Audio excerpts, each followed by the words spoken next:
Well, hello everyone, and welcome to another Chit-Chat Tuesday. I'm delighted I've got Amanda R. Woomer. Have I said your surname completely correct there, Amanda? Yes, you Good, have. good. I'm glad about that. She's author of many books, including the very popular Feminine Macabre series and Spook-Eats, which is just a wonderful idea, which we'll be going more into later. I know that what we'll be talking about is Amanda's first paranormal experience around the age of 7, also as well. Like many of us, her interest in the paranormal grew after the sad loss of her brother who passed away through cancer. So, and I'm sorry to hear that Thank Amanda. you. Thank you. And then also as well, she's doing really good work because we may have all heard in the news the terrible hate shooting that happened in Buffalo, and Amanda is lived in Buffalo all her life, and we'll talk about the wonderful fundraising and the really good work that you're doing as well later. So I'll make sure I get that in for you Thank as you. well, and everybody that it affects. So thank you everybody for joining. Those people who are beginning to comment. So Claire, Sam, Jill, thank you. And the silent watchers, do come in and say hello. So Amanda, is there anything I missed out that you think I should say as a part of the introduction? No, you got everything. It Oh, made me good. sound a lot cooler than I am. All right, no, you are really cool. So your first, would you like to start right at the beginning? Your first paranormal experience, then, please. Sure. So, I was always really interested in the strange and unusual. I had books about ghosts and Bigfoot and aliens growing up. But when I was 7 years old, I had my first paranormal encounter. I think so many investigators and researchers always have that experience as a child that plants the seed in their minds to kind of pursue this even more. And for me, I was in my childhood home. I grew up there my entire life. And it was late at night, and I was awake in bed. I wasn't really trying to fall asleep, but just happily laying there comfortable. And I looked out into the hallway. My door was open, and there was an old woman standing in the hallway. And we didn't have an old woman living with us. My grandmother was not staying with us, and I did not recognize the woman. But she was slowly walking through the hallway. She had slippers, a bathrobe. She had crazy, hair like she had just woken up or something. And she stopped and she turned and looked at me before continuing forward into what's now our closet that has our sheets and towels. And it felt much longer, but it was probably only a second or two. But I screamed for my mother. And my mom actually ran through the woman. I saw like the very tail end of the woman's bathrobe, and my mom just went right through her. So she didn't see her, which I thought, in hindsight, I find that very interesting. But in the moment, I didn't care. I just wanted my mommy. But I found out years later that the previous owner of the house was an elderly woman who lived there with her son, and she did pass away in the house. And her bedroom happened to be my bedroom. Luckily, I did not learn this until I was much older, because I do think if I was very young, that would have terrified me. But that was the only time I ever saw her in the house. I don't feel like I grew up in a haunted house. People ask me that, did you ever feel like your house was haunted? And I don't think it was haunted. I don't feel like there was anything there. I never experienced anything else my entire life from 1997 until 2015. So I think I happened to be in the right place at the right time, looking at the right spot, to have this encounter. And that really kind of planted the seed very deeply in my mind to really start reading more about this and trying to figure out what the heck was this? Was this a ghost?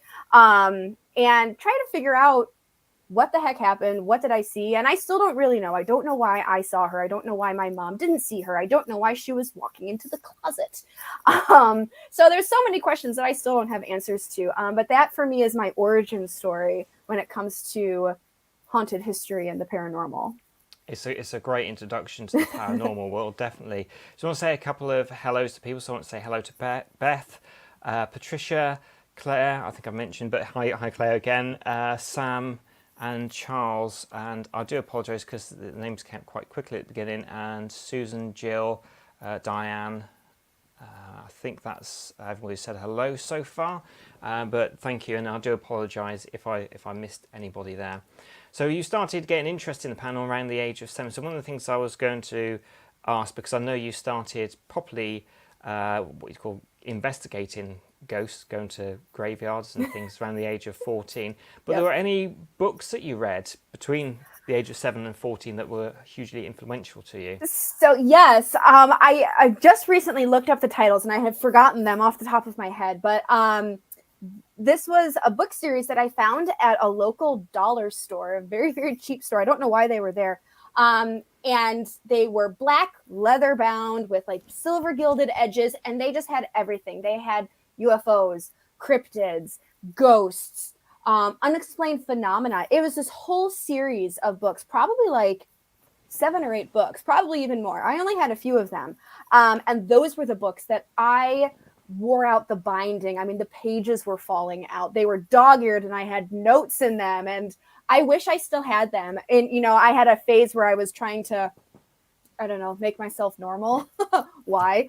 And I got rid of so many of my spooky books from when I was younger. And I wish I still had those just to see what I would have found interesting enough to highlight or underline and take a note on. I wish I still had them. I'm very sad I don't have those anymore. But I can't remember the name off the top of my head, but it was a whole series of books geared towards younger readers. So it was a great introduction for people that didn't want to read the encyclopedia or, you know, Hans Holzer books. You know, it's a little beyond your years.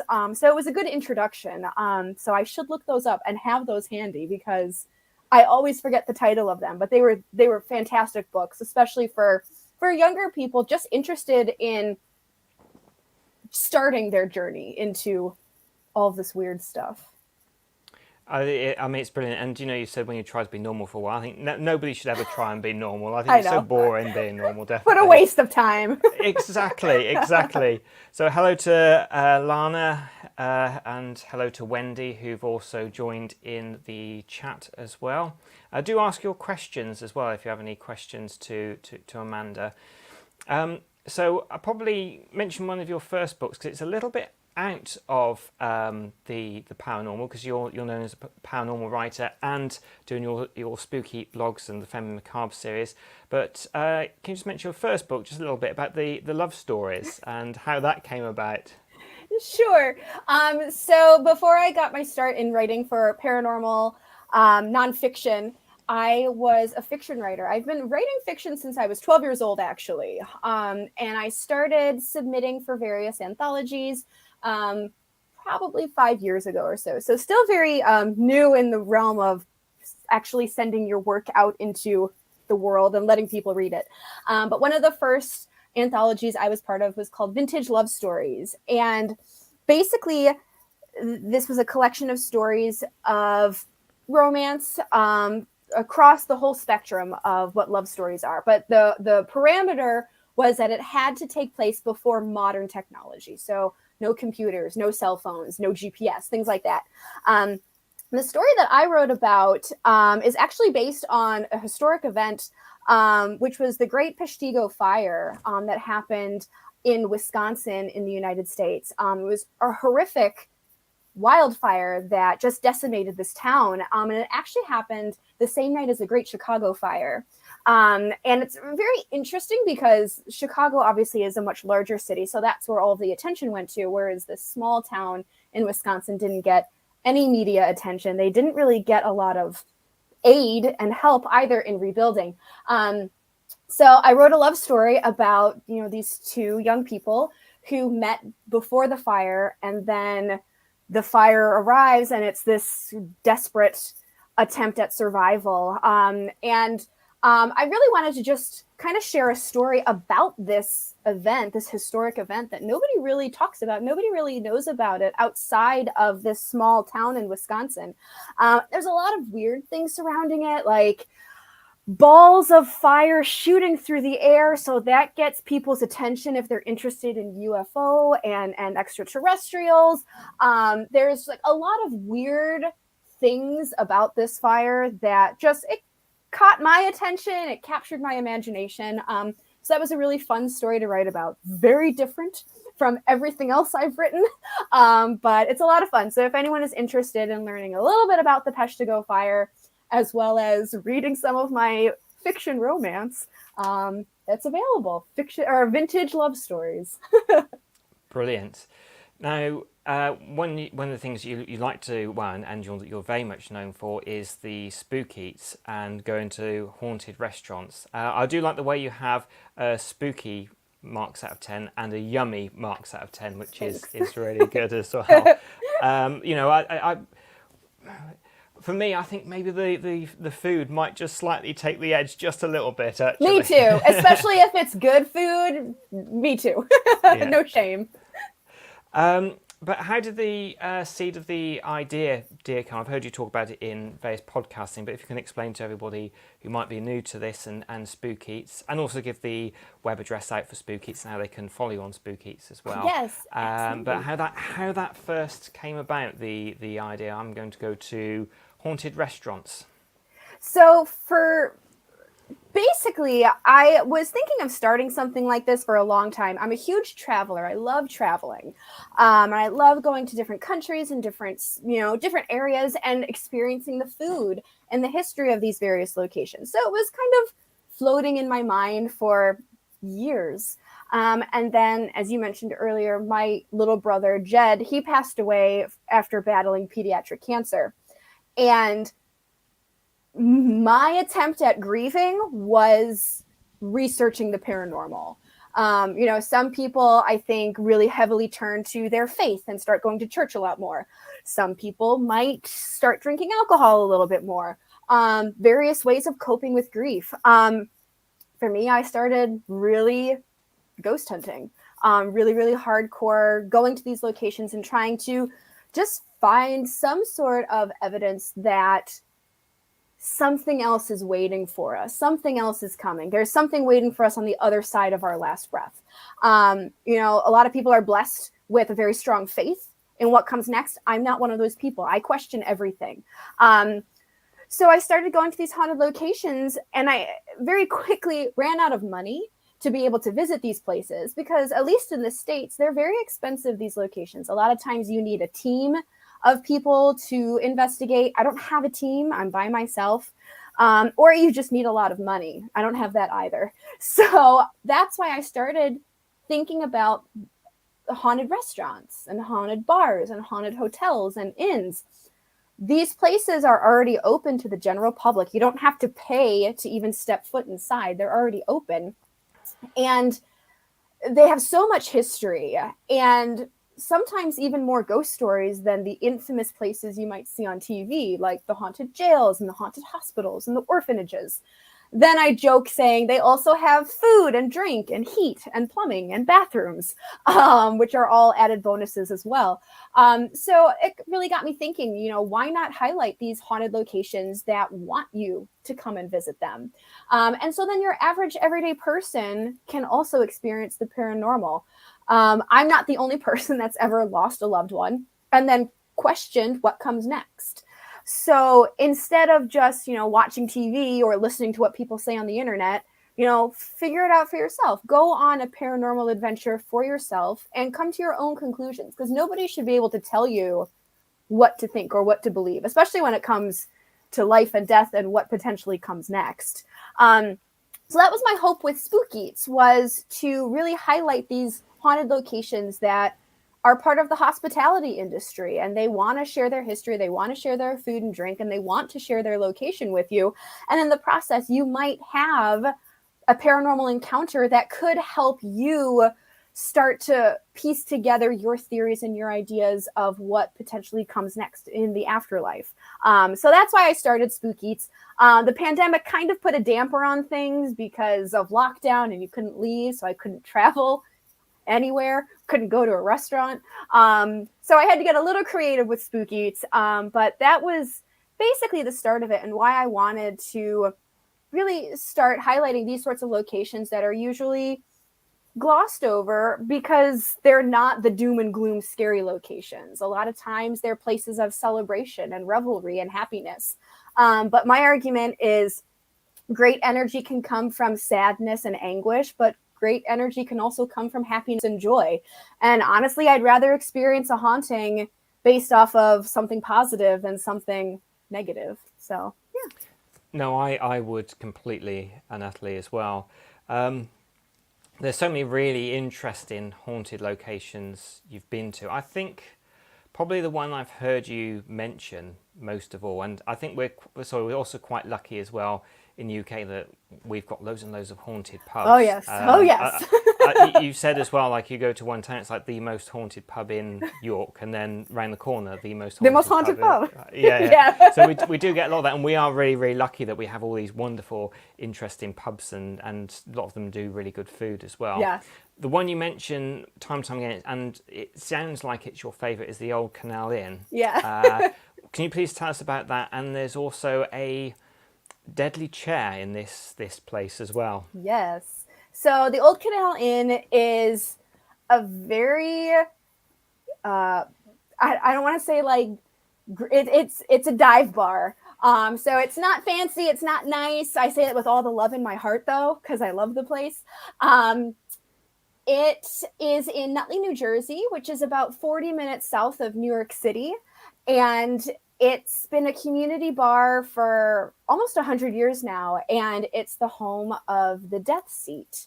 So according to the folklore surrounding this location, the Death Seat was the best seat in the house. It was located at the front of the bar, right next to the only window in the place. So it was the best lit spot, and everyone wanted to sit there.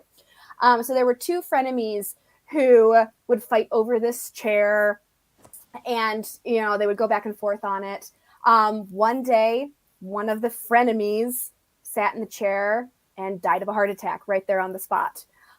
Supposedly, according to the story, the next day, the other guy who would always try to get that chair was sitting in it, and he had a heart attack sitting in the chair.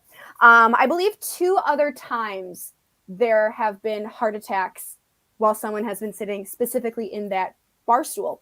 So now it is roped off. You can't sit on it anymore, which is very wise, I think, especially for insurance reasons. But this location, instead of trying to hide this dark history and this kind of bad press, they've embraced it. They created the Death Seat Burger, which is probably the most unhealthy thing I've ever eaten, but it was also delicious. So basically it is a cheeseburger with cheddar cheese on top, jalapeno peppers, mashed potatoes, and then it is beer battered and deep fried. So the joke is that if you don't die of a heart attack while sitting in the Death Seat, you'll probably die of a heart attack after eating the Death Seat Burger. It's very, very good. I will admit I split it with my mom, so nobody judges me too much. But there are stories of this place being haunted. A former cook has been seen kind of busting through the doors of the kitchen. People have been spotted in the basement. A lot of strange things have happened. Pots and pans move on their own.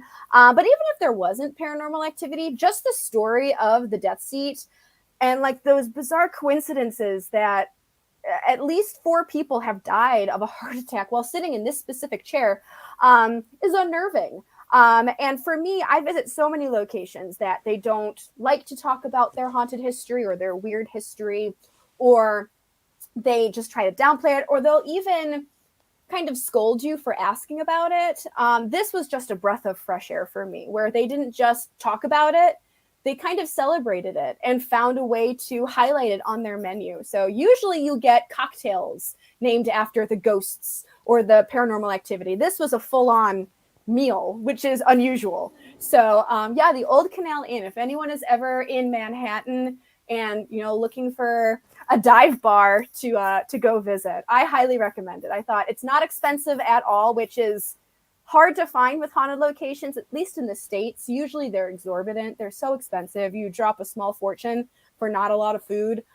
This was not expensive at all. There was a lot of food, and it was very good. So Yeah, the old Canal Inn. I love it. So Patricia actually said, which is your favourite haunted restaurant you've visited? Would you say it's the Old Canal, or would you say it's a different one? Oh gosh. That's definitely one of them. Another one that I really enjoyed is in Indiana, in a town called Mishawaka, which is just fun to say. And it is a Mexican restaurant called La Hacienda. And it's inside a mansion of a former brewery owner. He's a brewmaster. It's a beautiful building, so much history. And the story behind it is that um, the one of the maids in the house fell in love with one of the gentlemen in the house. I don't know if it was the actual brewery master or someone else, but she fell in love. Supposedly, he did not return her affections, and so she killed herself in the attic. And this is a story that the restaurant kind of owns. When I was there asking them about it, they said, like, yeah, that's the story. We don't know if it's actually true. There's no evidence. There's no documentation. But it's a story that they share. And again, the food is delicious, really unique menu, not expensive. And again, the people are there to kind of share in the history. So that always gets extra points from me if the staff and the owners are willing to like sit down with you and talk about it. Because again, I feel like history belongs to everyone, and then haunted history belongs to the weirdos out there. So when you find someone else that's interested in it, it's kind of this unifying bond that you have. So Claire said that sounds like Busby's stoop chair that now is living in Doncaster Museum. It is roped off and no one is allowed to sit in it, and it's cursed and causes death. So I just want to say hello as well is to Exploring the Afterlife, who is Lindsay and John. They're the people who set up this wonderful Exploring the Afterlife. So I wanted to say hello to you as well. There's a few other people as well have popped in to say hello, so thank you for that. I think it was Hacienda, you said they do great frozen margaritas there as well. Yes, they do, for only like $3, which is not something you usually get. So yes, very good. If you can't tell, I like my alcohol. So yes, very good frozen margaritas. So I know some places have actually named cocktails over some of the ghost stories. So what are some of those? And I actually like mixing for friends, family cocktails. So if you can let me know what's in them, that would be brilliant as well. So a named cocktail based on a haunted story or haunted place. So my favorite one was in Salem, Massachusetts. And there's so much history in Salem, but everything really revolves around the Salem witch trials. And one of the places is called Turner's Seafood. And supposedly this building was built on the apple orchard that was owned by Bridget Bishop, one of the victims from the Salem witch trials. And they say supposedly Bridget Bishop haunts the building. She haunts the restaurant. The smell of apples accompanies her. But one of the cocktails that Turner's Seafood created was called Bridget's Orchard.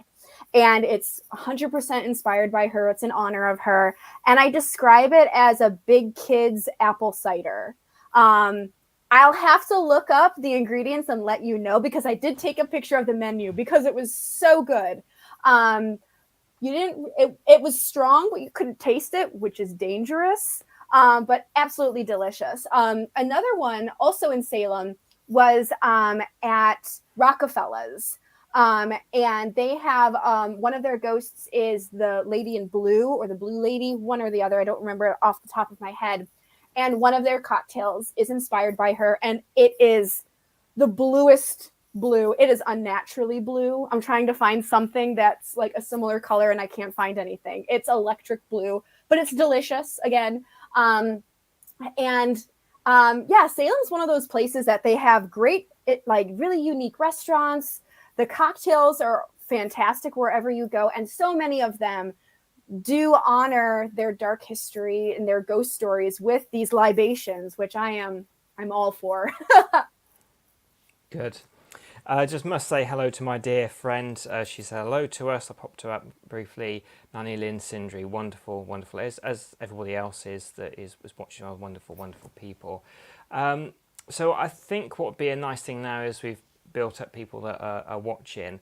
that you say about the good work that you're doing for the awful hate crime that happened in Buffalo, and what you're doing to raise funds. And you also, one of your books as well is on sale, but all the proceeds towards it is going towards helping people that were involved. So if you can say about that, please. Yeah, so for anyone that's unaware, basically on Saturday, a white supremacist came into the city of Buffalo. He drove about 3 or 4 hours into the city and targeted a Black neighborhood, specifically to kill as many Black people as possible. And 13 people were shot, 10 of them passed away. And it's been very jarring for the city as a whole. So I'm the type of person that I was in shock on Saturday. On Sunday, I was angry. And Monday, I thought, all right, we have to do something. What are we going to do? So I started taking donations, monetary donations from people via PayPal and Venmo to raise money for care packages, dinners, food. This neighborhood is in what's called a food desert. So it's more so downtown Buffalo. So it's a very congested area. And Tops was the grocery store. And it was one of the only grocery stores in this community. Many people in this community are elderly. They don't have cars. They can't drive, or they're reliant on public transportation. So the fact that this one grocery store within walking distance is now closed indefinitely, I don't know how long it will be closed for. People are in need of food. So yesterday we raised over $1,000, and 500 of that went directly to groceries, toiletries, baby supplies, pet supplies, things that these people need over the next few days and few weeks before the grocery store opens back up. The rest of the money that we're raising, we were originally going to put it towards funeral costs. However, several very, very generous people in the city of Buffalo have covered everyone's funeral costs, which is exorbitant. It's a lot of money. So that's very, very appreciated. So we haven't decided which charity we're going to be donating just yet, whether it'll be for counseling or more food focused or more supplies. We haven't figured that out just yet. But we've been getting monetary donations. And then the other fundraiser I've been doing is a book sale. So this is my very first book. It's called The Haunted Atlas of Western New York. And it focuses on 130 some odd haunted locations, including places in the city of Buffalo. And I've opened it up to anyone that's interested in buying copies. That 100% of the proceeds for the next week will be added to our fundraiser to be donated.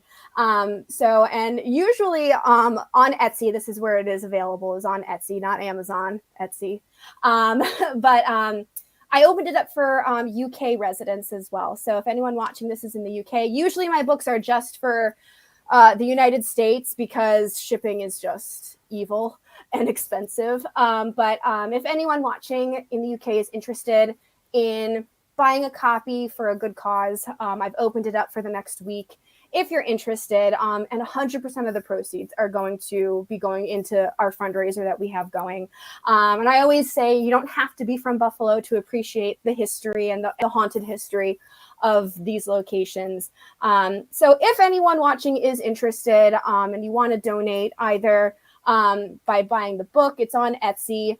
You can find it on there. Or if you want to just send a monetary donation, the Venmo and PayPal is just at Spook-Eats. It's nice and easy. You'll see my face, so you'll know it's the right place. And again, 100% of the money is going right back to the victims, their families, and the community, because I don't know what else to do. I have to do something. And I always say that, thoughts and prayers are nice, but they're nothing if it's not paired with action. And thanks to so many people in the paranormal community and the Halloween community and the horror movie community over the last 24 hours, we've raised over $1,100 already, which is not what I expected. I thought maybe $100, maybe $200. And So to be where we are now is just, it's amazing. So yeah. That is good. My good friend Lynn said, I'll buy one. Will you sign it, please, Amanda, and send it by PayPal details? I think you said it was slightly difficult for you to sign, wasn't it, like, because of the shipping costs? Yes. So usually, yes, I would sign them and send them out. But because to send the books to my house, then sign them, and then ship them out myself, it would just become so much more expensive that any of the proceeds would be spent, and I would be spending money on top of that. So in this instance, unfortunately, it would be sent directly from the warehouse to you. So unfortunately, I can't sign it. I would love to, but yeah. So, but I would still appreciate it if people would get copies. My signature is not worth anything, so. It's always nice to have a site if you can get one as well. But also as well, I have linked up, because of the wonderful work that you're doing, my personal YouTube channel as well, because I also have American viewers on that one as well. So I've linked that up as well. Thank you. And I want to say hi to Carol, and also as well, Lana says how wonderful. So thank you. So I want to also mention some of your other books as well. Another one that comes up, which I think is the next one, correct me if I'm wrong, is The Spirit Guide, Americans Haunted Breweries. Yes. Have I got that right? That was the right order? Yes, actually. I happen to have it right here. I don't even know why I have it next to me. I don't have it that prepared over here, but yeah. So this is book 1 in the Spirit Guide series. Book 2 is coming out next month, finally, after 2 years. But this was my attempt to kind of expand on the Haunted Atlas. So the Haunted Atlas is very localized. It was, my very first book. I didn't have any money to travel anywhere. So I thought, write what you know. You live in Western New York. You know Buffalo. Write about the history there. But it limits who wants to read it and a potential audience. So the Spirit Guide, America's Haunted Breweries, Distilleries, and Wineries, is more expansive. And it looks at the history and the ghost stories of some of the most famous breweries, distilleries, and wineries in the country.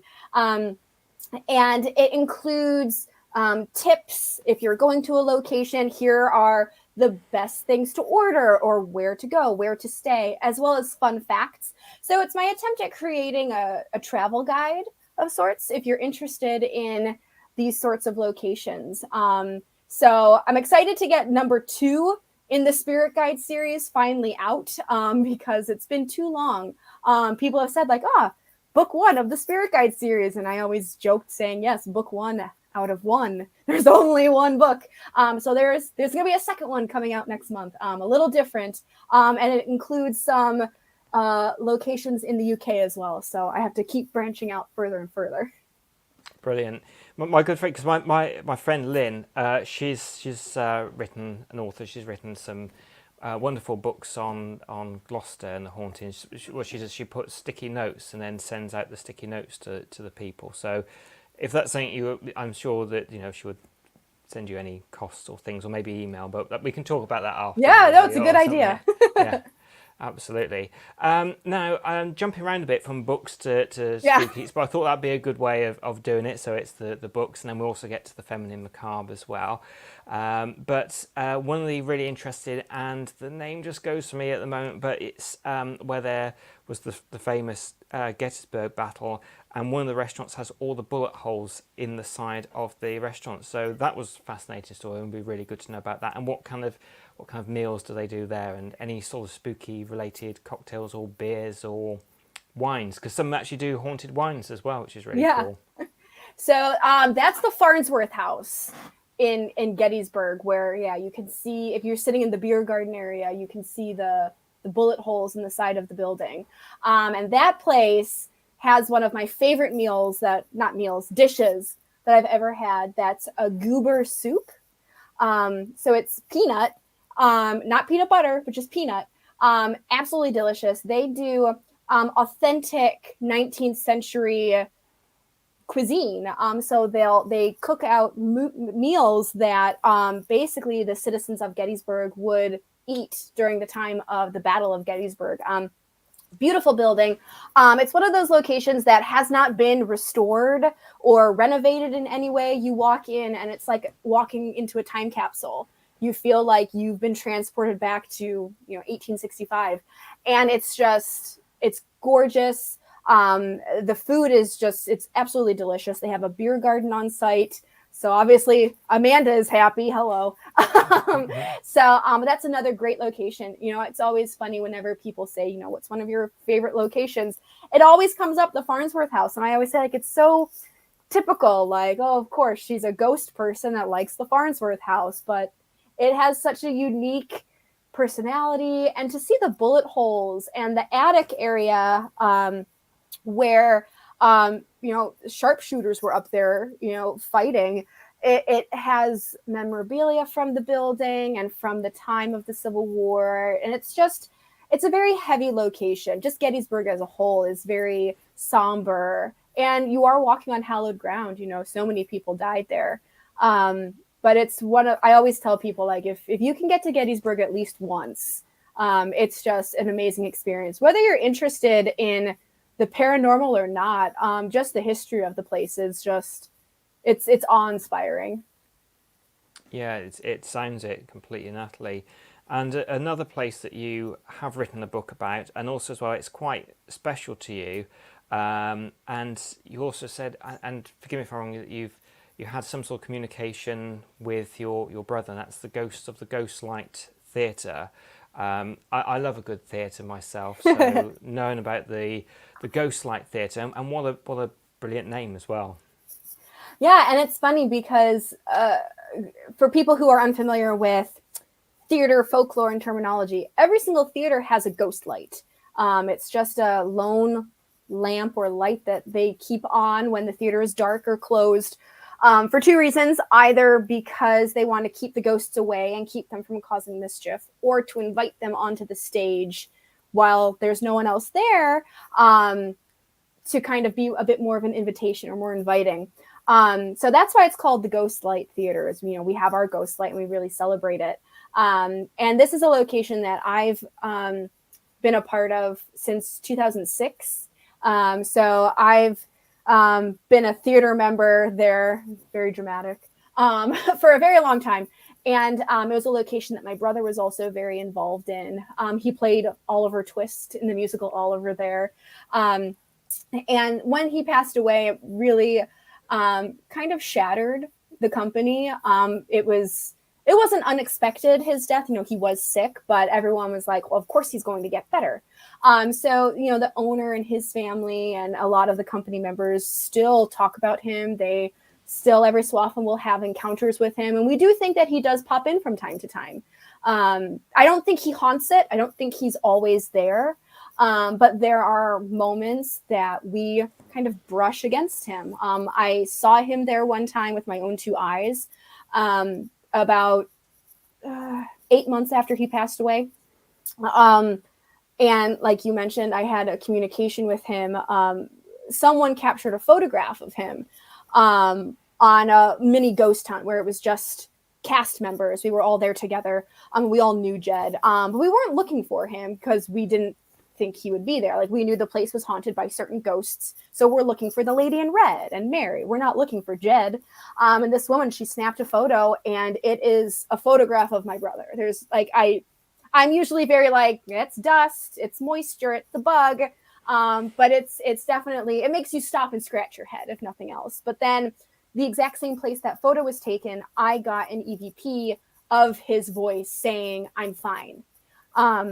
So it's two very interesting pieces of evidence that in and of themselves are both very interesting, but to have them together in the same place on the same night is just very interesting to me. So The Ghosts of the Ghostlight Theatre was a book that I made during COVID because they couldn't obviously be open for production, so they couldn't make money. So it was a way for us to raise money so they could stay open and survive. So that was a fundraiser book that I put together of just people's ghost stories over the last 20 years, things that people saw or heard or smelled, photographs that people have taken. So that was a really fun group project of sorts that, I got to know so many more stories of this building that I love so much. And I host public events there investigations and stuff. So it was fun to be able to get to know it even more. Yeah, that's great. And Patricia has put here, at the site of the Battle of Culloden in Scotland, you can hear the sounds of swords clashing across the fields at night. So is there any stories of like real sounds being heard in some of these restaurants that you've been to? And if you can share some of those stories with us, that'd be amazing. Yeah, and like going back to the Culloden comment, I was lucky enough before COVID struck to be able to travel to England and Scotland and Wales, and I would agree that Culloden has a very similar energy to Gettysburg, where no matter where you're standing, it's hallowed ground, and it's very heavy and somber, and no one is joking, no one's running around, no one's laughing. So it's a very special place as well. But in regards to Gettysburg, similar to Culloden, that there seems to be this loop or this residual activity of fighting. People have reported hearing shouting, the sound of, muskets and cannons firing, when there's no reenactments happening and stuff. So it's interesting and also kind of heartbreaking to think that, are these soldiers, these men, still locked in this eternal battle that has been, raging now for 200, 300 years? It's really upsetting if you stop and think about it. So my hope is that it's just an imprint and nothing of substance, if that makes sense, because that would be very upsetting if you actually stop and think about it. Gettysburg has very similar reports as Culloden, with that residual battle, whether it's men shouting and screaming or swords clashing or guns going off.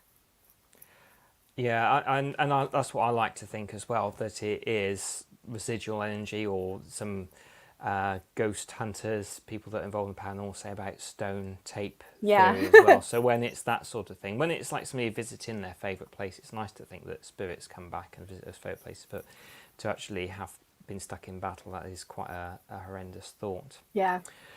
I really like the look of one of your books, The Cryptid ABC. That looks an amazing book. Let's hear about that. So that was one of my COVID projects. While I was in quarantine, I was pregnant. So I had a lot of free time on my hands. I didn't go anywhere. So I started working on children's books. So I wrote 2 children's books while in lockdown. And one of them was the Cryptid ABC book. So it goes through the alphabet, and each letter represents a different cryptid out there. So, M was for Mothman, Y was for the Yeti, F was for the Flatwoods Monster, different things like that. And it was fun. I'm not an artist, so I always say that they're doodles. They're not illustrations, they're doodles.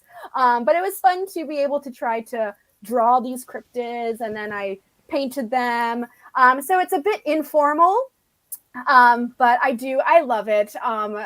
And it's not as popular as my grown-up books, which I'm not surprised. But it is a lot of fun. I call it, it's a creepy book for creepy kids. Because some of them can be a little creepy. Some of the illustrations are a little terrifying. But if you're into that sort of thing, you'll enjoy it. I think children like creepy things. I mean, they tell each other scary stories and everything. So I really do. Let's see, Patricia, in Glen Culloden, after the massacre, no birds ever sang. And every time I've been there, I've never heard any birds sing. Because you say Gettysburg is very... it has that oppressive feel about it. How do you find the Salem? Is that sort of similar because of what happened there, or is the energy a bit more lighter in Salem? It's definitely very different. I feel like Salem is more commercialized. Like you have witch shops now and supply shops, and you can do photo shoots looking like witches. So where I would say Gettysburg is more revered and respected because so much blood was shed there, while Salem has definitely cashed in on it, I feel. And I'm not saying that disrespectfully. I love Salem. I'm going back in the summer and I'm going again in November. So I love it, but it's definitely very different. There are some tours that do focus more on the history and are very adamant on looking at the history, the dark history of what happened, and not focusing so much on the supernatural. So they're two very, very different types of cities. And I feel like their approach to looking at history and celebrating history are very, very different. And I'm not saying one is right and one is wrong, but I think depending on how you think it should be viewed respectfully, you might find something a little bit better in Gettysburg as opposed to Salem, or vice versa. You know, Salem, I think, is much more enjoyable to visit. It's more fun. Whereas Gettysburg is somber. You kind of need a break sometimes because it's just so heavy and so draining to visit. So, but they're very, very different. Yeah, Lynn said we frightened a few kids on the ghost walk, didn't we? And it was supposed to be, just hasten to add here, you know, because that was part of it. But, you know, they like it, you know, they like it. I mean, some of them now are just getting over it. So, yeah, we're okay there. The Morbid Curious. Now, that was the books just before the Feminine Macabre series. Now, I can only find the Morbid Curious #1. Is there #2? And if people are going to buy Morbid Curious, what sorts of stories will be in that book? Yeah, so the Morbid Curious is actually, it's not my creation. I just write for them. So that's by a gentleman named Troy Taylor, that he's the king of the dark history and the paranormal in the United States. And I believe there's 5 out now. I should know this. I think I'm trying to look at my bookshelf right now. I think there's 5 volumes out right now. Okay. And fascinating information. There's dark history. There's ghost stories, obviously. There's folklore in there. And it's written by some great people. In the US, in Canada, in the UK. So I definitely recommend it. I believe they're only like $10 a copy, so pretty darn cheap. But it's from American Hauntings, Inc. Ink as in like I'm writing with an ink and pen, not incorporated. So if people are interested in buying those, a lot of times he puts them together in bundles, so you get a nice deal. It's a great series. I really enjoy writing for them. I've been featured in every single volume so far. I don't know how I've managed to keep thinking up things to write about, but I really recommend them. They're great, quick reads. They're small, but again, for $10, it's a great deal. So I had a question there. So now I was listening to the Feminine Macabre when the idea first came to you, and I've forgotten the name of the radio station, but you were talking about it with the host, and that seeded the idea. And I know the Feminine Macabre is for the stories of the feminines that haven't been mentioned, because most television programs are male teams, or there's the sort of token female in there. I think in the UK though, a lot of people think of Yvette Fielding with Most Haunted, but that's kind of like the one sort of program. It's also open for people for non-binary to write for the Feminine Macabre. I know as well, which is fantastic, because lots of people were giving ideas and writing stories for the Feminine Macabre. I think I've heard you say before you were kind of worried that you'd be having to pretend to be other people and things, but you didn't, which is brilliant. So yeah, say more about the Feminine Macabre and some favourite stories that appeared in it as well. Yeah, so I was on Paranormal Buzz Radio, and that's what it. Yes, and we were talking about women historically in the paranormal, like Catherine Crowe, Eleanor Sidgwick. Lorraine Warren was the main one that everyone recognized, and I will die on the hill saying the only reason why people know who Lorraine Warren is because of the Conjuring movies, and I will stand by that. But it got me thinking, you know, why is it that nobody knows these historic women that have done so much work in the paranormal and really laid the groundwork for parapsychology and paranormal investigation as we know it today. And if you go even beyond that, you know, women have been closely linked to the supernatural forever. You know, whether it's witches, priestesses, healers, it doesn't matter what label you put on them. So then I started thinking about modern times, if you ask someone who's your favorite paranormal investigator, 9 times out of 10, they'll say a man's name. And if you ask them to list paranormal investigators, they can think of dozens of men, and they'll kind of struggle to come up with too many women. So I just started thinking, why is this? So that's why I started the Feminine Macabre. So it's our all-female and non-binary paranormal journal where we cover topics like hauntings, folklore, dark history, witchcraft, tarot, death culture. And it's been amazing to me, the response, because like you said, I was afraid that I would have to pretend to be 20, 30 different women just to fill up a book of these essays. And that was not the case, luckily. But we've got the first 3 volumes out right now, and submissions are open right now for volume 4 for a release, hopefully in September. But yeah, it's been amazing. And the whole spectrum of what these people and these researchers have chosen to write about, whether it's a tarot spread, a do-it-yourself tarot spread that people can do at home. I always like that really hands-on feel. One woman wrote about why do we identify female spirits based off of their clothes, whether it's a gray lady or a woman in white or a lady in red. it kind of diminishes them to just their physical appearance. So I thought that was really interesting. One woman in number 3, she wrote an essay about astrology. Now, I will be the first to admit, I don't know anything about astrology. I don't understand it. The minute people start talking about houses and rising signs, and I shut down. I don't know why, but I don't understand astrology. But she wrote this essay about how she tracks spirit communication and paranormal activity with astrology. And it's so interesting. The one quote that she has in there is that I can't prove spirit communication, but I can track it. And I just thought that was so interesting. And recently, I had a friend who lost a loved one in a very traumatic, tragic sort of way. And I told her to read that essay because it was so helpful. And Courtney Eastman has been in volume 1 and volume 3. So wonderful lady. Yes, so the Ghoul Guide. Yes. So she recently wrote, for number 3, she wrote a terrifying article about kind of occult games that we play. I don't know about the UK, but in America, girls' slumber parties are like cult meetings where you play Bloody Mary, you play Baby Blue. And she found one story or one game that's called The Midnight Man. And it's scary. I'm not going to spoil anything. But if you want to learn more, you can find that in volume 3.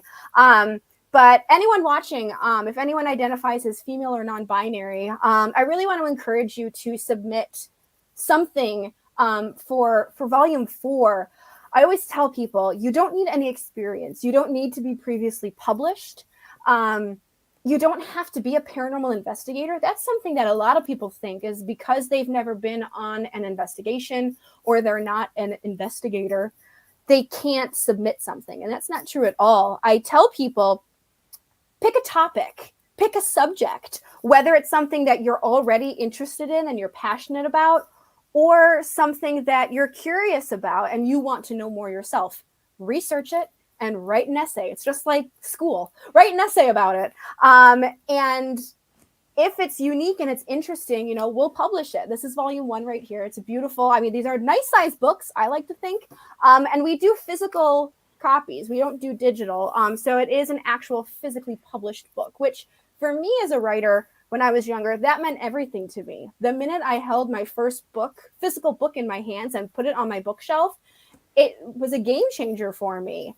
And I thought, I can do this. And since then, I've written almost 10 books myself. So I really want to encourage anyone, take the chance. I'm the only person that reads submissions, so you're not going to have a bunch of strangers reading your work. So there's nothing to be self-conscious about in that sense. and we're always looking for new people. And it doesn't matter whether you're young or old, you're gay or straight, you're black or white, doesn't matter.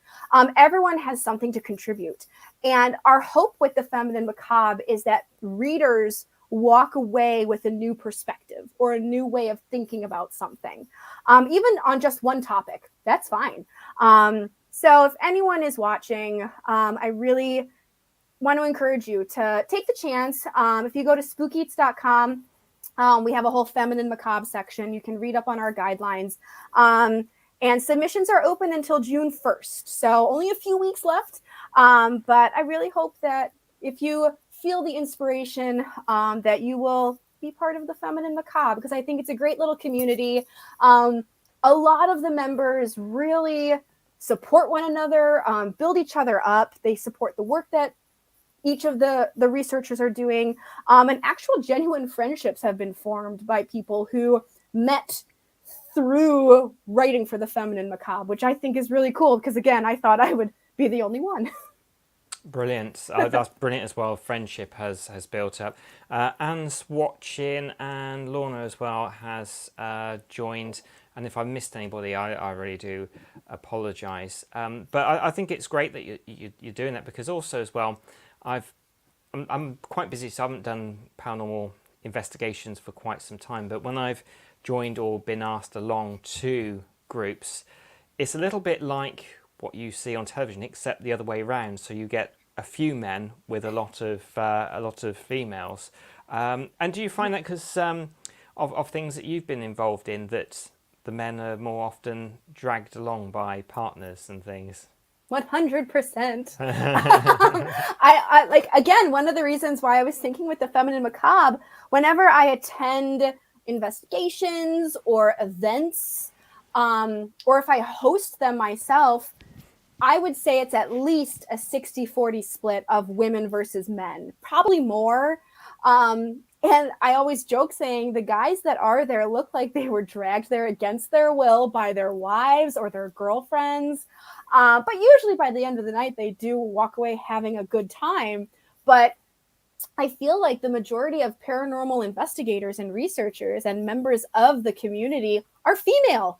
So the fact that it's not mirrored on television or just in the media as a whole is very strange to me. You have so many all male shows and not a single all female show.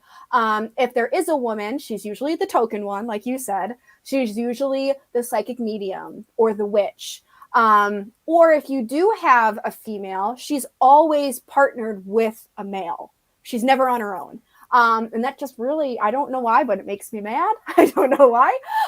But hopefully, eventually we'll get more exposure. But we've been told many times that women in the paranormal just don't make good TV. I've been told that several times by producers. Bigger people in the industry, like Bridget Marquardt, who she wrote our foreword for Volume 3. She's a Playboy bunny. She's in Hollywood, like she's famous, and she's been told, like, yeah, just women don't make good TV, and it's just, I don't know why. I don't know why. People are people, and if you're a good personality, it'll make great TV. In my thinking. I know. But we'll see. Yeah. We'll see. So I said with the Feminine Macabre, I'm not trying to make it a boys versus girls thing. People already know a lot of the men in the field. They know a lot of the work that they're doing. So what the Feminine Macabre is doing is acting as a boost for the women. It's not giving them a voice because they already have a voice. It's just amplifying it and sharing the work and the research and the theories that these women are coming up with, because it's just as fascinating as the work that the men are doing and just as valid. But we don't know about it because women don't make good TV. So we make good books, though. So absolutely, and the people that I've known, like Courtney, who's written in it, Lorian from the Ghost Voice, Ale House Haunts, the Ghost books, she's written in it as well. Wonderful, wonderful, wonderful people. Now I know. Oh, hi Claire. Another Claire's just joined in. one of the places you visited and it got a 10 out of 10 food rating was the Eagle House Hotel, if I got the name right. And I'd love to know a bit more about that, because I did see a video where you did your top 5 places. The Eagle House Hotel was one of the first ones that popped up. Yes. So this is located in Pennsylvania. So it's probably about an hour from where I live in Buffalo. And it is an Amish style restaurant. So I say that it's hearty food, but it's not healthy food. It's delicious. And when I was there, I was lucky enough to try a lot of the food. They were very generous in, making little sample sizes for me so I could try everything. The thing that really impressed me the most, it's going to sound so silly, was the meatloaf. I hate meatloaf. I despise it. I think it's disgusting. I don't know why. I blame my mother. No offense, but her meatloaf is awful. But their meatloaf was just so good. It was spicy. It was really moist. And it was absolutely delicious. All of their desserts are made from scratch. Probably half a dozen homemade pies that are like a mile high. It was so delicious. And like with the food rating, I put in the service and the ambiance of the location as well as the food. And it was just, everything was just so delicious. The people working there were so charming and so friendly. And like, we talked with the cook, we talked with the owner, we talked with the waiter, we talked with the member of the historical society. Everyone wanted to share the ghost stories and just the history of this location, and sharing the recipes and the food. And it was just such a nice experience all around. So I felt like I couldn't not give it a 10 out of 10 just because everything was just so stellar. The people, the place, and the food was just great. I don't think they had any alcohol though, so I should have docked a point for that, but I'll let it slide. No, absolutely. Well, I guess you could always go home and enjoy something. Exactly. Now, I did see, and I can't remember the name of the place, but this place, and it was actually the wines. They had like a different selection of different wines to the stories. Which venue was that? Because I can't remember what it was now. That venue. So that's called Margam Manor, the winery at Margam Manor. And that is right in New York State. So if you buy a copy of the Haunted Atlas, it's in there. But this is a really cool location because, they've been featured on Ghost Hunters, so they're very, very well known. And they fully embrace their haunted history. The owner, Margot, she's written several books about the ghost stories and the actual history and everything. But they have a series of wines that are inspired by the ghost story. There's one called The Lady of the Manor, who is inspired by, the matron of the family. There's one called Cordelia's Desire. I think that's what it's called. It's my favorite one. And Cordelia was one of their daughters. There's another Thursdays at 3. And that is the time where all of the paranormal activity seems to stem from. So, of course, one of their wines has to be Thursdays at 3. So it's just, again, a really creative, unique way for them to market themselves, but then also share their ghost story. And if, you have people who collect wine bottles and they collect these sorts of things, it's so smart on their end. Each label looks different, and it kind of goes through the whole story. All of the characters and all of the events that occur in the ghost story are represented on their wine bottles. And all of the wines are very unique. Some of them are apple flavored, some of them are more apricot. So really unique, really yummy. And again, I always say, like, if you go there, you go for a tasting, you can taste a ghost story while they're pouring your wines and actually telling you their ghost story. So I think it's just a really fun, kind of immersive experience for people to experience this beautiful building with this rich family history and delicious wines in the process. I think you said as well, over the years, restaurants have been more open to talking about their ghost stories, which I find surprising that some of them wanted to keep it quite quiet, because in the UK, it's a great thing for a pub. If it's haunted, it's like people go there straight away. So how has that changed? And some places, because I know a few places you're allowed to do like a little bit of a mini investigation afterwards, if you'd like to talk about those. Yeah. So, I mean, there are a few places that definitely don't like to talk about their history. One of them in particular is located in a former insane asylum. And they're very adamant about not adding to the stigma of mental illness. And I got that. Like, after I talked with them, it got me thinking about, do paranormal investigators and ghost hunters and these haunted locations that do open their doors up to haunted or to ghost hunters, do they add to the stigma of mental illness? So that's a whole other conversation for another day. But other locations are very interested in sharing their history. And like you said, several of them have opened up to doing investigations, which is always difficult because it's during business hours. I feel like maybe someday Spook-Eats will be big enough to be able to go in after hours. But right now it's just when the place is open.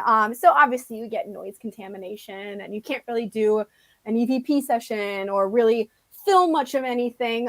But, you can still explore the locations where paranormal encounters have happened for people. And a lot of times you get to talk one-on-one with the staff in a location that they were touched or they saw something. So it's kind of an honor in a way to visit these locations that are excited to talk about their history and their encounters. Because I feel like everyone has a good ghost story, but you always feel very isolated after having an experience because you think, I must have imagined it. I have to be losing my mind. There's no way this is possible. And then when you meet someone else that's also had an encounter or an experience, it's this unifying bond where all of a sudden you're like, maybe I'm not as crazy as I thought. So I love the locations that let me go up into the attic or down into the basement where it's usually just the staff gets to go there.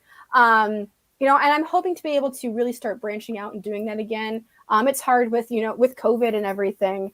But I'm hoping to be able to start doing it again, just because it gives you so much more of a deeper appreciation for a location. And the places that are more willing to talk about it, I like better. I want to promote them and tell people you should go here. Go there, order this, talk to that person, ask them about the maid in the attic. And I feel like it just makes for a more colorful experience. So I always say, like, wherever you travel, you have to eat no matter where you are. So why not eat at a historic haunted location? And I'll be happy to point them out to you. Exactly. Have you got any haunted restaurants or bars that you're planning to visit soon? Oh, gosh. Well, I am going to Salem in the summer. I'm taking a girlfriend of mine for the very first time. So I'll take her to all the fun places. But then in the fall, we're actually doing a Feminine Macabre Ghouls Weekend, I guess. I don't want to call it a retreat because that makes it sound weird. But we're going to the Lizzie Borden house. So I'm really excited about that. It's a location that I've always wanted to go to. Even before I got really into the paranormal, I was always very interested in the Lizzie Borden case and just the history around it. So that's like the next big major thing that's coming up for me. Also in June, I have the Haunted America conference in Alton, Illinois. And I've been told that it's the most haunted small town in North America. So lots of haunted locations. I have a couple friends that want to take me to a few locations. So we'll see where they decide to take me. I don't know. But I always tell people, like, if you ever have a recommendation of a haunted location, food, or a restaurant, bar, or hotel, let me know, because hopefully as the world starts opening back up again, you start slowly traveling once more, and then to be able to visit these locations and start Spook-Eats back up, because I feel like it has kind of stalled a bit with the pandemic. But yeah, a couple places in Alton, Illinois. I'll be returning to Turner's Seafood and Rockefeller's in Salem, and then Lizzie Borden in the fall. So Patricia says, Lizzie Borden, the one where the murder hid one in the cupboard. I didn't think that happened, but so if you can, I think a lot of people do know about Lizzie Borden, but can you say a little bit about the backstory? Because everybody knows.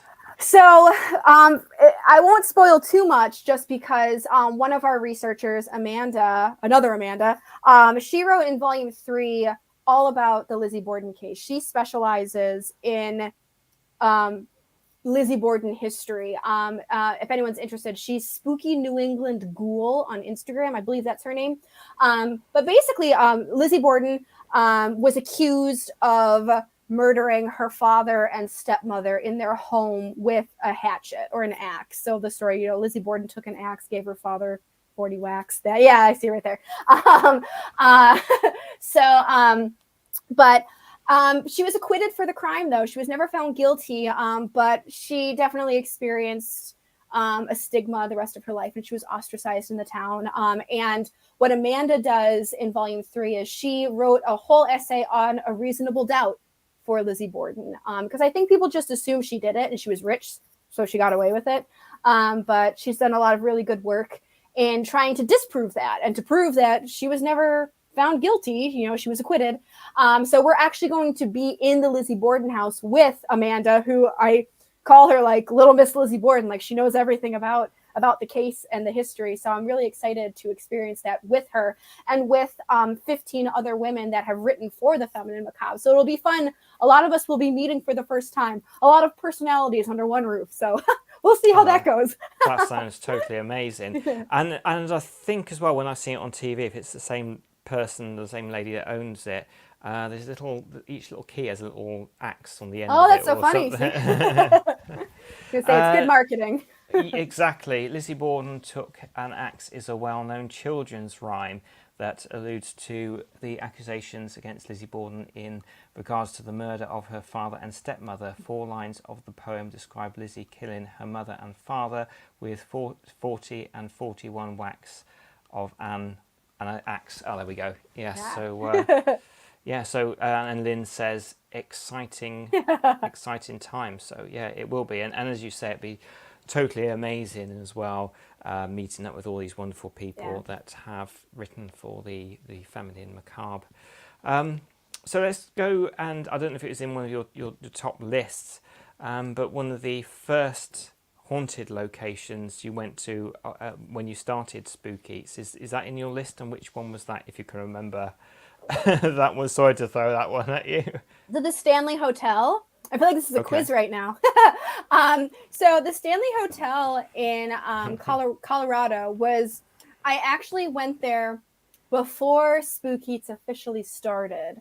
But I was out there in Colorado and at the Stanley Hotel, and I thought, I gotta get pictures for this. I'm starting this blog at some point, and this is going to be my first location.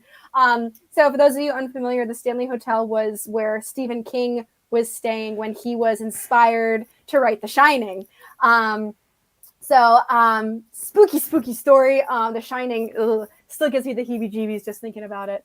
But it was one of the first places I went to. I would like to get back there just because I did not get as deep as I do now as Spook-Eats, however many years later. But I, got to look at, there's a museum in the area. Just looking at the size of it, it just hovers over the town of Estes Park. And then there's a bar on site that offers various cocktails. So I had to get the red rum punch, of course. So it was a fun location. I'm hoping to be able to get back just to give it a fair shot, as opposed to a quick visit on a family vacation. So yeah, but the Stanley Hotel, I loved it. It was beautiful. I'd love to stay there someday, but I'm too poor. That's another red rum cocktail that I'll be asking you for the ingredients. Yeah, it was really good. Excellent. It's funny, I was just thinking when you were on the Ghost Voice, they put on, and I wish I'd put it to mine as well, but maybe we can sort of say with people because I think it's on your website. You captured an EVP whilst doing a podcast with someone, and you didn't. Can you tell us about that? Because that was a fascinating story anyway. Yes. So I very briefly was working on a radio show that I was going to be doing with Midnight FM, and it kind of fell through. I had a baby. It's fine. Not bitter about it at all. But I was interviewing various haunted hospitality locations, and one of them was the Red Onion Saloon in Skagway, Alaska. And this is one of my dream destinations. The book that I'm working on right now that's coming out next month focuses briefly on the Red Onion Saloon. And basically, it was a saloon back at the turn of the 20th century, and the upstairs area was a brothel. And I was interviewing the curator of the brothel museum, and they do a great job at preserving the history of this location and really sharing the history of prostitution in Alaska and specifically in Skagway. And it was just a great conversation that I had with this woman, and I used it for this book. So I'm glad I recorded it. But while I was editing it for this radio episode, while I was listening back to it, not even paying attention, just trying to edit out all of my ums, I heard a voice. And it was basically at the end of what Corey, the curator, was saying. And between what she said and what I said, there was a voice. And I don't know exactly what it said. To me, it sounds like it says, I'm the opposite. Basically, at that moment, Corey was talking about how women in Skagway would advertise the fact that they were a lady of negotiable affections. Whether it was red stockings or walking your dog with a red leash or planting red flowers outside of your house. And she asked me, can you see the theme here? And I said something along the lines of, I get what you're saying. And in the midst of that, you hear a woman's voice saying, I'm the opposite. At least that's what I think it says. And supposedly the brothel hotel is haunted by a prostitute named Lydia. She likes to be talked about. She likes her story being told. And Corey has said that if you go there and you don't say hello to her or good morning, that she kind of likes to act out and cause mischief. So Corey and I both think that because we were talking about her and talking about the brothel and just kind of stirring up the history of the location, that maybe it stirred up a little bit of Lydia, and she came through on a podcast. It wasn't an investigation. We weren't trying to capture anything. I didn't even notice it as the conversation was happening. It wasn't until a couple days later, as I was editing the audio, that I realized that we had got another voice while, Corey was sitting up in the brothel alone trying to answer my questions. And in the process, we possibly heard from Lydia. Amazing story. We're getting towards the end. It's gone really, really quickly tonight. But I thought it'd be really nice if you could mention how people can get hold of your books. Again, say about the Spook-Eats, the Feminine Macabre, and the fundraising that you're doing, including your book as well, for those that missed at the beginning, for the Buffalo horrendous hate crime that happened. So if you can mention those for anybody that might have missed it earlier on as well. Yeah, so my website is just Spook-Eats.com. It's nice and easy. And that's where you can find the shop where all of my books are available. On Facebook, it's just Spook-Eats, Instagram, Spook-Eats, Twitter, Spook-Eats. It's nice and easy.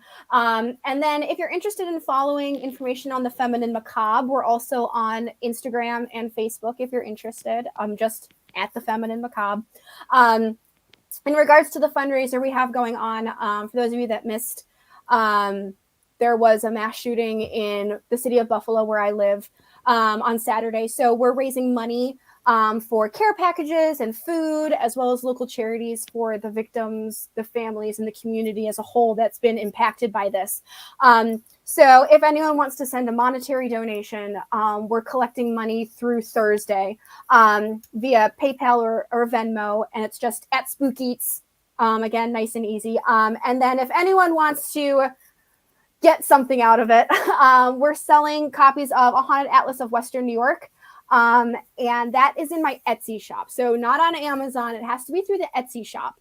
And I've opened it up to UK shipping right now, just because I know so many listeners here and viewers might want to help. So for the next week, we're going to be selling copies of the Haunted Atlas, and 100% of the proceeds are going to be going towards our fundraiser as well. So far, we've raised over $1,100 in less than a day, which is really cool to me. So if anyone's interested, that's in my Etsy shop. If you find me on Facebook or Instagram, there's links all over the place that you can find it. But yeah, that's it. So I had from Lynn, she's had a really, really, a real busy day, and there's lots going on for my dear friend Lynn. But she said, Amanda, you're a lovely, bubbly, fascinating lady, but she's really tired, so she'll probably catch up tomorrow, and lots of love, and I will send the links through to you, Lynn, so you can get in contact with and also I'll send through the links because my friend is an author. She's written ghost books, so hopefully she's got something special that could be hopefully in the Feminine Macabre. Yes. So we haven't really talked about the investigations that you've been on. We've mentioned one of the EVPs, but is there any other bits of potential evidence that you've captured whilst you've been in a haunted location that has really made you think, or anything that's happened that kind of given you like a bit of a jump at the time? So in regards to evidence, there's, aside from the EVP of my brother's voice, there's been a few other examples of there's something here. I can't explain what this is. And one of the things I love to do is the dun dun dun dun dun dun. So I'll do shave and a haircut and see if they repeat it. And there was an investigation we were doing that we tried it out, and it did it clear as day. Obviously, we didn't hear it because it was like an EVP. So I said, can you do it one more time for me? Dun, dun, dun, dun, dun. And in the recording, it's even louder. Like, it's annoyed. Like, you didn't hear me the first time. I thought that was really interesting, that it showed an intelligence and almost like an annoyance with us, which I don't blame you. I'm sure a lot of people ask them to make stupid noises all the time. Then another thing that definitely startled me, I did not capture it on a film or on a camera or anything, was at Iron Island Museum in Buffalo. And I saw a shadowy person of sorts. It was in a mirror, which I hate mirrors. But it basically, I was alone in the place by myself, but it was the middle of the day, so I was fine because I was like, oh, nothing scary happens at 2:00 in the afternoon.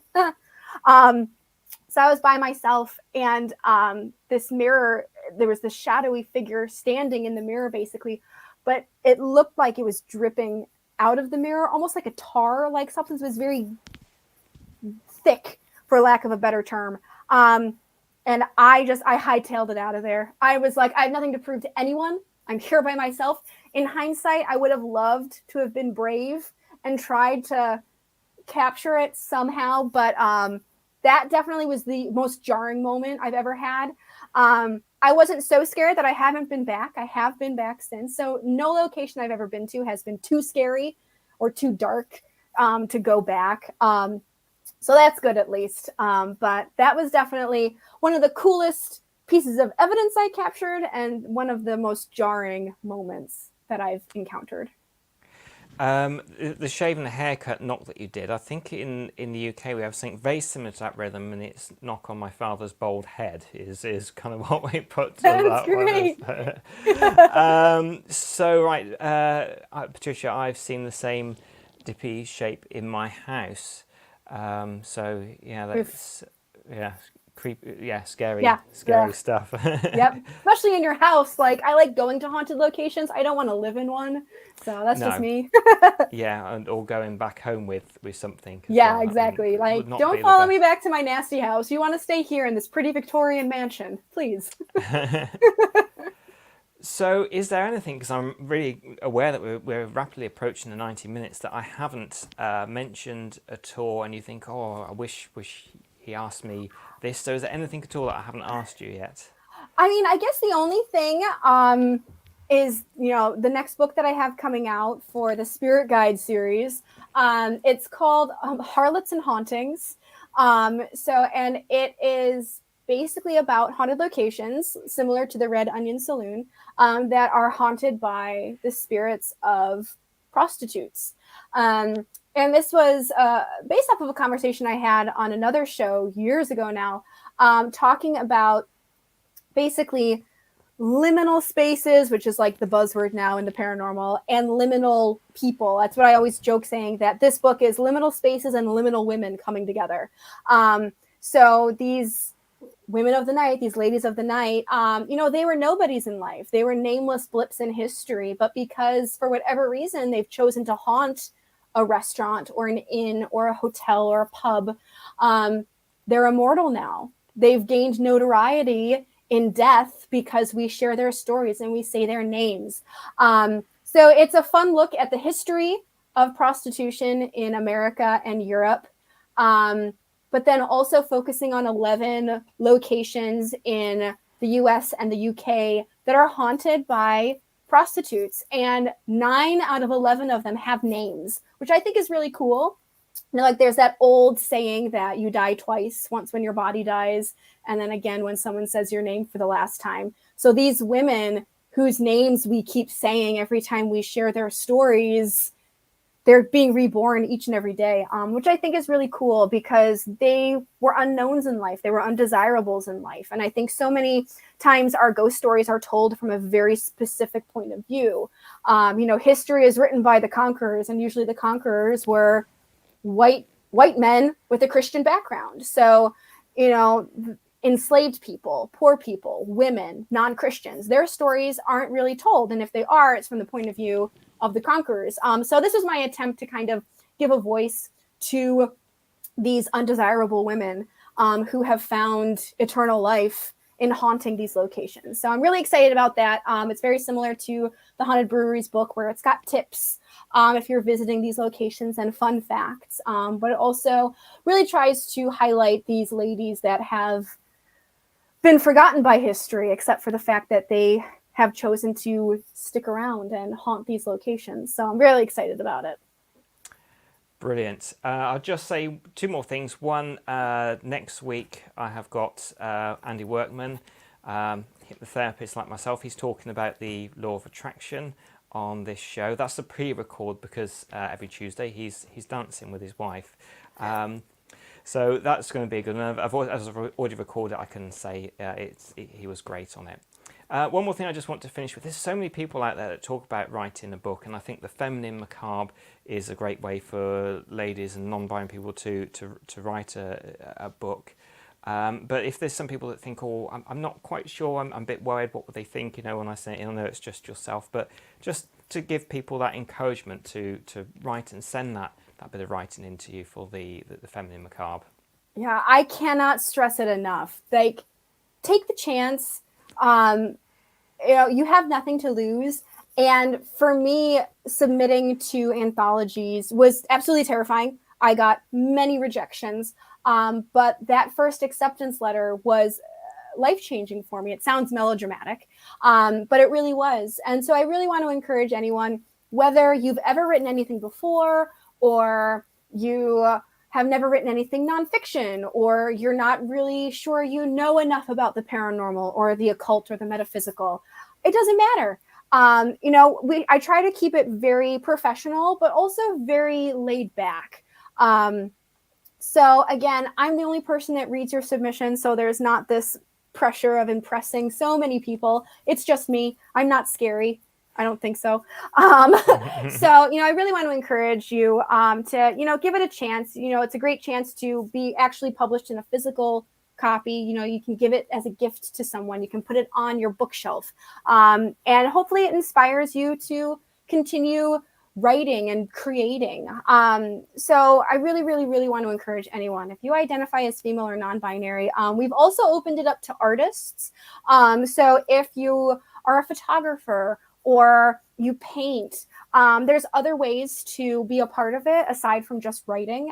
So if that's too intimidating, we also accept artistic submissions as well. So I really hope that you find the inspiration to submit something, whether it's, witchcraft, tarot, astrology, haunted history, folklore, an interesting woman in the paranormal.